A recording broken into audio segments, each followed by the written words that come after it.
I was on hospice care when my neighbor came over unannounced and said, "If you're going to die, do it quietly. Some of us still have lives to live." My wife closed the door in her face. The next morning, our mailbox was smashed, and a note was stuck in the slot that said, "Tock." I installed a camera. The footage didn't just show her, it showed her husband leaving a package on our porch. Inside was a urn. Empty. With my name etched on it. I'm not a writer, but I need to get this off my chest. My name is Pete. I'm 58 years old, and I'm dying. Stage 4 mesothelioma. The kind they can't cut out or slow down. I worked 33 years as a welder in Detroit, and now the stuff I breathed in every day is killing me from the inside out. I was told I had maybe 6 months left. That was back in February. It's May now. Some days I can walk around the house. Other days I can't even sit up without help. I get it, no one wants to be around death. But I didn't ask for this. And I sure as hell didn't ask for what my neighbors did to me. We live in a small town outside Ann Arbor. Quiet place. One-story homes, wide yards, old trees, people who mind their business. My wife, Marcy, and I have been here for over 20 years. We've got no kids, just each other. She's been my rock through this whole nightmare. About a year ago, the house next door got bought up by a woman named Karen and her husband, Troy. Real names. Not the mean kind of Karen, but damn close. Late 40s. Real estate agents, always talking about how this neighborhood has potential. They tore out the roses in the front yard, paved over their garden, and installed motion lights that blind everyone walking past. I stayed polite. Even when she complained about our grass being too long. Even when she said my coughs were waking her up. I figured, screw it. I don't have much time left, and I won't waste it fighting. But last week, everything changed. It was a Tuesday morning. I'd had a brutal night. I was moaning a lot, just trying to breathe. Marcy helped me get to the living room couch so I could try sitting upright. Around 7:30 a.m., the doorbell rang. She opened it, thinking maybe it was a delivery or one of her friends bringing food. It was Karen. Standing there like she owned the place. Arms crossed, tight face. She said, and I'll never forget this, "If you're going to die, do it quietly. Some of us still have lives to live." Just like that. No hesitation. No shame.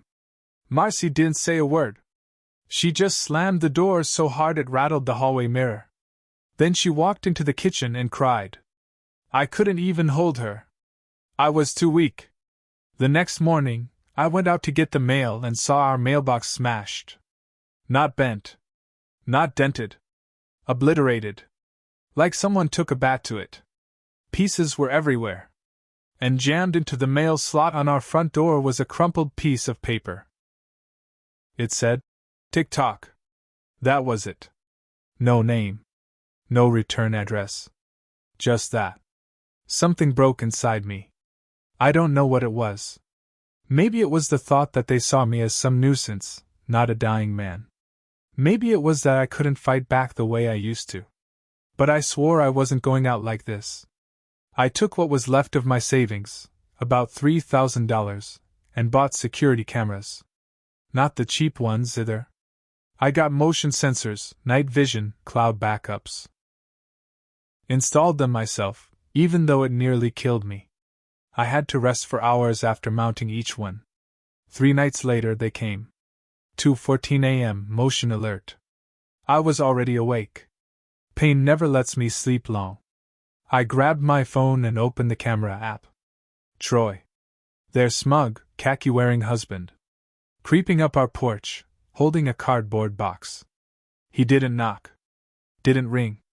Just looked around, set it down, and walked off. I didn't wake Marcy. I couldn't. She needed sleep. But I sat there the rest of the night staring at that box. Something told me it wasn't anything good. The next morning I opened it. Inside was a black urn. Marble. Heavy. Expensive. Etched into the brass plate on the front, Peter W. Callahan. 1966 to 2024. Finally. The damn thing was empty. I held it in my lap for 10 full minutes. I couldn't move. I couldn't even feel angry yet. It was just cold, calculated hate. They were mocking me. Telling me they were waiting for me to die. Celebrating it in advance. That's when the laughter came. Quiet at first. Then louder. I looked like a man gone crazy, and maybe I was. Because right then I knew. I wasn't going to let them get away with it. I've got time. Not much. But enough. Enough to make them wish they never moved here. Enough to make them pay for turning a dying man's last days into hell. And I have a plan. The day after the urn showed up, I called my nephew, Rob. He's 32, lives about an hour away, works in IT. Smart as hell, no filter, the kind of guy who will burn your whole life down if you mess with his family. I hadn't told him everything yet. But when I mentioned the smashed mailbox, the Tock note, and the urn with my name on it, he dropped what he was doing and drove straight over. He didn't say much when I showed him the camera footage. Just sat there, eyes cold, mouth tight. "Let me handle it, Uncle Pete," he said. "I'm gonna ruin these assholes." He wasn't kidding. Rob started digging that same night. Every record he could find. Property history, social media, job listings, court records. Troy and Karen didn't keep things as clean as they looked. For people in real estate, they had a lot of lawsuits in the past. 3 clients had filed fraud claims. One even accused them of selling a flipped house with black mold that made their kids sick. But the real prize came 2 days later. Rob found out they'd been faking inspections and bribing a housing inspector named Craig Winslow in town. Rob even found an old video from a Yelp reviewer who showed the same inspector clearing a house with visible leaks and rot. We had something. But I didn't want to just expose them. That would be too easy. I wanted them to feel it. Feel what it's like to have your peace stolen. To live with dread every hour. So I waited until Sunday. Karen and Troy had friends over that night. Loud party, music shaking the windows, laughter like they didn't have a care in the world. I sent Rob over with a manila envelope. He knocked on their door.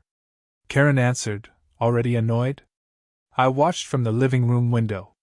Rob just handed her the envelope and said, "You might want to sit down before you open this." Then he walked away. Inside the envelope?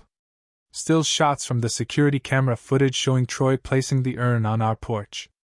A photo of the smashed mailbox. A copy of the Tock note. And this part was Rob's idea, a printed letter from a fake law firm stating that I was preparing to file charges for harassment, trespassing, and emotional distress. I wish I could have seen their faces when they opened it. At 10 p.m., their lights went out. The next day, they didn't come outside. Not even once. 2 days later, I called in a favor from an old friend of mine, Tommy, a retired Detroit cop who now works part-time as a private investigator. I told him what was going on. He owed me from a long time ago, and he agreed to do some digging. A week passed. Things were quiet. Too quiet. Then Tommy called. "You're not gonna believe this," he said. "Karen isn't even her real name. Her name's Jenna Myers. She changed it after getting sued for mortgage fraud in Ohio 10 years ago. She'd legally changed her name, moved to Michigan, and started over. Troy's real name was Troy Meyer, same last name, but he didn't change his. Tommy even found an old mugshot. Suddenly, I had real leverage. But I still wasn't ready to drop the hammer. I wanted to twist the knife slowly. So I printed the mugshot. Slipped it into another envelope. No note. No warning. Just the black and white photo of Karen/Jenna, looking miserable and younger, like the kind of person who thought they were too smart to get caught. Rob dropped it in their mailbox. That night, I watched through the camera as Karen came outside, saw the envelope, and tore it open. She looked around wildly. Then she ran inside and slammed the door. A few minutes later, Troy came out and unscrewed their Ring camera. They knew. They knew someone was watching. But they didn't know how much more I had on them. I had recordings. Footage. Names. Dates. Enough to bury them. And I wasn't done yet. After we sent the mugshot, the tone changed. No more complaints about my cough. No snide remarks from across the lawn. Karen, or Jenna, whatever she is, stopped coming out altogether. Troy started parking his car a block away and walking home like he thought someone wouldn't notice. They even shut off the porch lights, like going dark would hide them from what was coming. But I wasn't done. I couldn't sleep most nights anymore. The pain meds helped for a few hours, but around 3 a.m., I'd wake up feeling like I was drowning in my own lungs. That's when I started writing. Not letters. Not a journal. I wrote a report. A full, detailed record of everything they'd done since moving in. Every complaint. Every incident. The mailbox. The urn. The note. The camera footage. The false identity. The inspection bribes. The lawsuits. I included dates, names, screenshots, and stills from the footage. Then I printed 6 copies. One for the local police. One for the city zoning board. One for the Michigan Department of Licensing. One for the Better Business Bureau. One for a real estate watchdog blog Rob knew. And the last one? I mailed it straight to Karen's top client, a wealthy couple who had just bought a $750,000 home through her. But here's where the twist comes in. That couple? Rob reached out pretending to be a reporter doing a background piece on local realtors. When he mentioned Karen's real name, Jenna Myers, they flipped. They just moved here from Columbus, where Jenna had scammed their friends out of a down payment 5 years earlier. That couple called the licensing board directly. 3 days later, I got a visit from a plainclothes investigator. He asked for my statement. I gave it, slow and clear, in my robe, sitting in the same chair I almost died in twice already. I showed him everything. He didn't say much. Just nodded and said, "You did good, sir. Real good." That night the storm hit. Around 9 p.m., we heard yelling next door. Marcy muted the TV, and we both sat there in silence. Troy was screaming. "You said it was gone. You told me you got rid of it. You said we were clean." Then a crash. Something breaking. Karen's voice shrill and shaky. "We were clean until he started digging. That dying bastard did this." And just like that, they confirmed everything I needed to know. But what happened next? I didn't plan that part. At 3:47 a.m., I got another camera alert.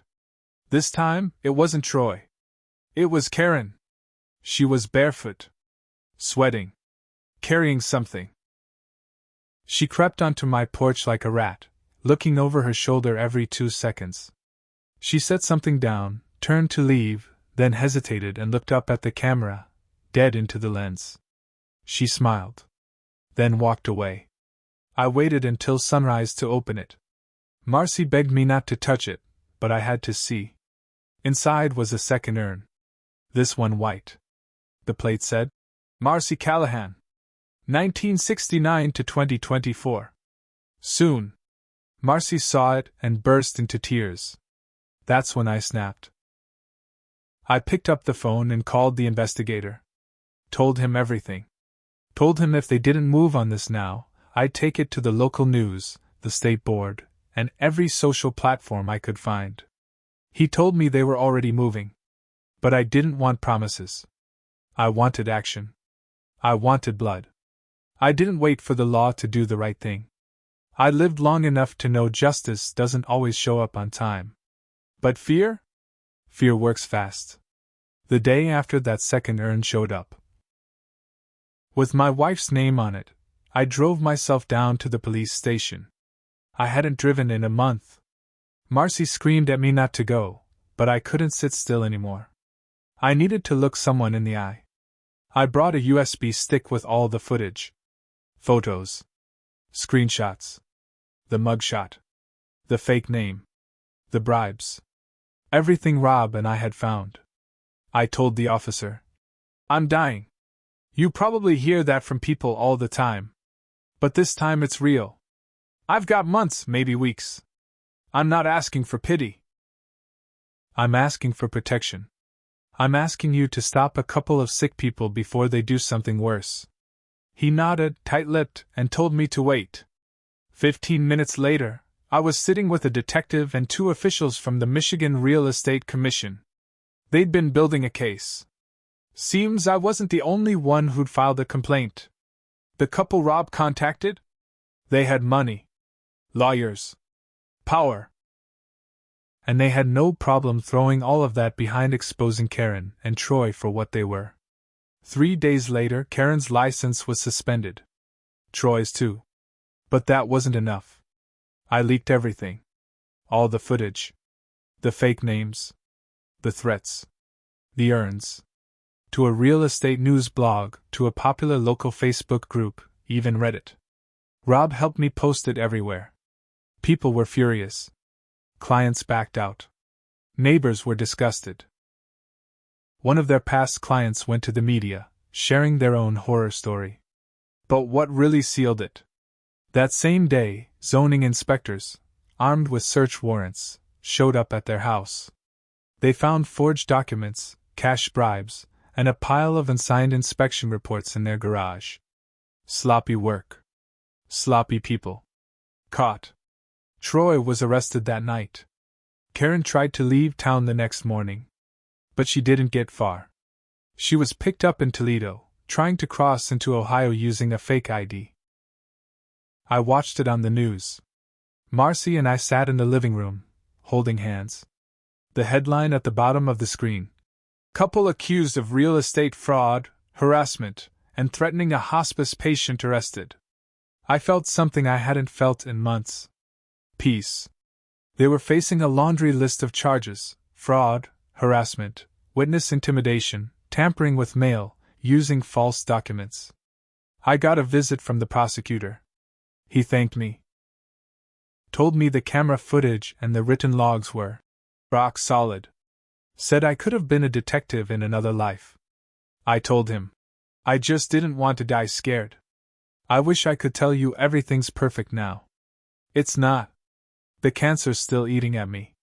Some days are worse than others. I've got maybe weeks left. But the house is quiet again. The air is peaceful. And every time I walk past that smashed mailbox, I smile. Because the last thing those 2 expected was for a dying man to dig their graves while digging his own. My mistake? I waited too long to fight back. But when I did, I made sure they felt every damn second of it.